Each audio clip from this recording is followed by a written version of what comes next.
In the wake of a recent TV documentary following the exploits of some highly active and eccentric Tripadvisor contributors, I'm wondering what work has been or is being done to establish the representativeness of the information derived from social media streams. For instance, and you don't need to answer every one of these, but just pick and choose as you see fit.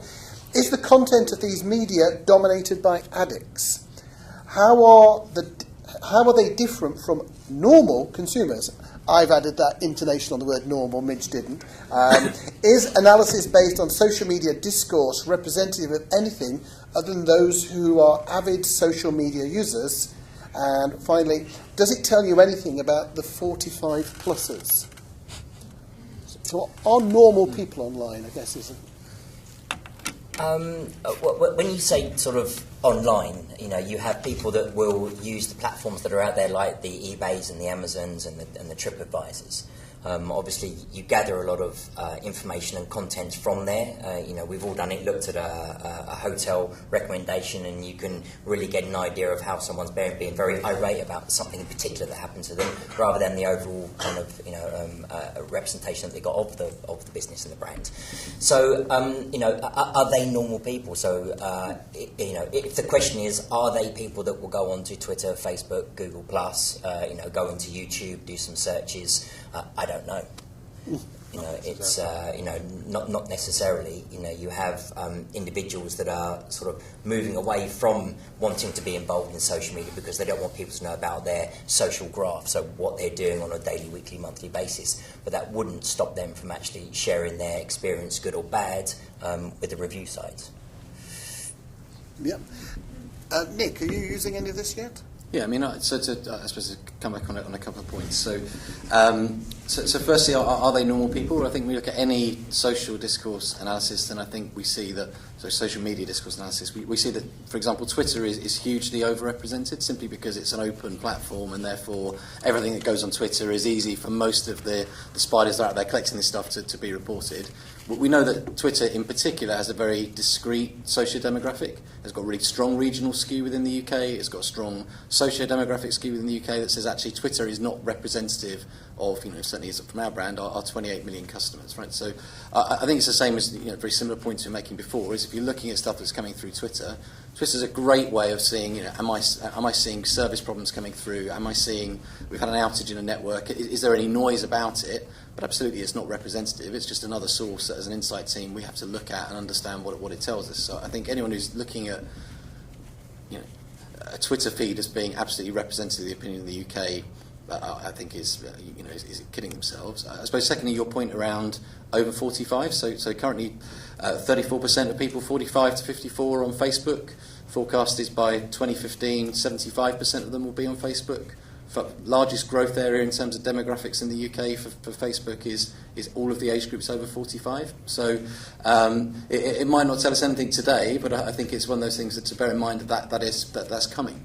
And actually, the feedback we get from teenagers now is actually I'm getting a bit worried about being on Facebook because my mum's on it and it's not particularly cool anymore. So I think there's it certainly is a representative source. The challenge is in terms of using Facebook, for example, is a lot of it is closed, so you can't actually mine that for the conversations that go on. So I think it comes back to a point about understanding what the tool is, understanding the kind of people that are on it, and therefore not treating it as being a representative dialogue.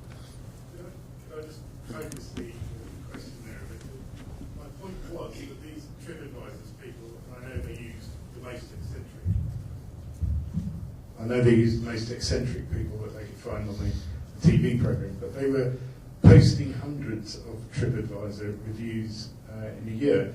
And what I'm trying to grasp is whether the stream that you're tapping into on social media analysis is dominated by these avid users who may not really be very representative of other people, or are there ways of getting to a more disparate source, if you like, for your analysis? I suppose to come back to the same point I made for the first question, I think far too often these debates get into an online versus offline discussion, but actually the kind of people that used to write hundreds of letters to our exec office complaints team, the kind of people who go into store every week and say, I've got an issue with your brand, the kind of people that call the call centre are also not representative of our 28 million customers. The difference is now is that people are having those conversations in public. So whereas before, if they go in and they're ringing the exec complaints team every week, nobody else knows. Actually, so it's really important that we understand, because those people who aren't representative now have an influence on all of my other customers and all of my prospective customers. So if you're a hotel, those Tripadvisor addicts may not be representative of your customer base, but you better bloody understand what they're saying, because they're going to influence everybody else thinking about whether or not they come and stay at your hotel. So almost it's one of those things, is whether they're representative or not, it's beholden on us to understand who they are, what the conversations they're having, because as a brand we need to understand that, and we need to understand how we manage that and use that in our, in terms of how we go to market. Yeah, I think I agree 100%. I think it's really kind of from that perspective, is looking at what is your business goal to be able to gather that information. What is it you want to achieve from getting that information, and then what are you going to do with it once you have it? So I think it's sort of taking it back to the business, what your outcome is for actually doing that listening, and then to gather that information to get that insight. Yeah, I mean, coming back to the Tripadvisor, I mean, it was also in the press that their CEO said he wasn't going to define strategy based on some, as he called it, over-extreme comments on there. And Premier Inn will respond directly to comments that people raise on there. But they have to integrate that with all their service quality studies, everything else they do across their industry, to try and get a more contextualised and balanced opinion. Because yes, as everyone has said, that the people that used to write 15 complaints about branch service and write them inundate your call centres with them are the types of people that now have this forum to communicate across millions rather than in isolation until they go on programmes like Watchdog. So you have to monitor the vehicle, you have to respond to it as a company in terms of, yes, pass comment on it where appropriate and get into the media and sort of say why you've got a defence against it. But in terms of research, it isn't representative of the market, and you just use it as another vehicle to sort of, it may influence the way you do your traditional studies in terms of, let's probe more deeply in these particular areas that are obviously being highlighted. But yeah, I think you have to take it, I wouldn't say with a grain of salt, but it is a more extreme view than typical. Yeah.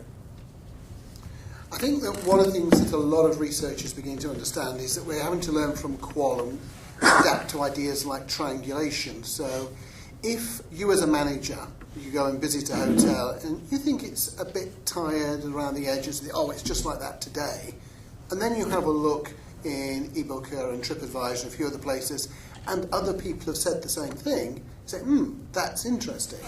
If in fact you go there and you think it's brilliant, you talk to somebody else who's been there and they say it's brilliant, and then there's a couple of really negative things in Tripadvisor, you don't take as much notice of them. So a lot of it becomes about triangulation. If evidence stacks up, then you take it forward. But if it doesn't, then it disappears as an issue.